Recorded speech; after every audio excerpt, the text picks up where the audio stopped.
દરિયામાં તુફાન આવવાનું છે તો તમે તમારા નજીકના બંદરની તરફ જાઓ। અરે જય દ્વારકાધીશ વડીલ મિત્રો ગુજરાત માટે એક માઠા સમાચાર આવ્યા છે અને તમે જાણો છો કે ગુજરાતમાં જે જન્માષ્ટમી તહેવાર આવવાનો હતો એ જન્માષ્ટમી તહેવાર પહેલાંથી ગુજરાતમાં ધોધમાર વરસાદ વરસી રહ્યો છે। પણ મિત્રો હવે ગુજરાત માટે એક માઠા સમાચાર આવ્યા છે।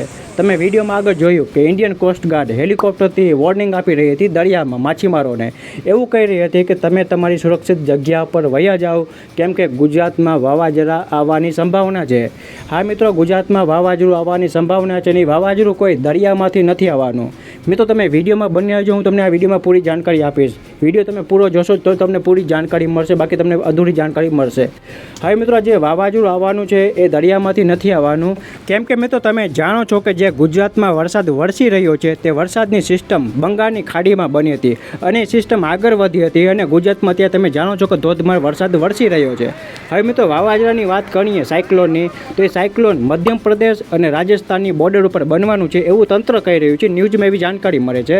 હવે સાયક્લોન ત્યાં બનશે અને આગળ વધશે, મજબૂત બનશે અને સાયક્લોનની પવનની ગતિ 70થી 80 કિલોમીટર હોઈ શકે છે। એટલે મિત્રો પવનની ગતિ બહુ ખતરનાક હોઈ શકે છે, તો તમે આ વિડીયો તમારા મિત્રોને અવશ્ય શેર કરો, કોઈ પણ ઘરની બહાર ન નીકળે। હવે મિત્રો ઇન્ડિયન કોસ્ટ ગાર્ડે વાવાઝોડા માટે શું વોર્નિંગ આપી હતી તમે અહીંયા વિડીયો એ જોઈ શકો છો।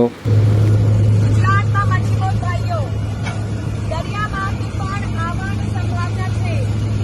કૃપા કરીને આપણા નજીકથી બંદરમાં પાછી મૂકી જાઓ। મચ્છીબોલ ભારતીય તટરક્ષક તમને બોલાવે છે, દરિયામાં તુફાન આવવાનું છે તો તમે તમારા નજીકના બંદરની તરફ જાઓ। મચ્છીબોલ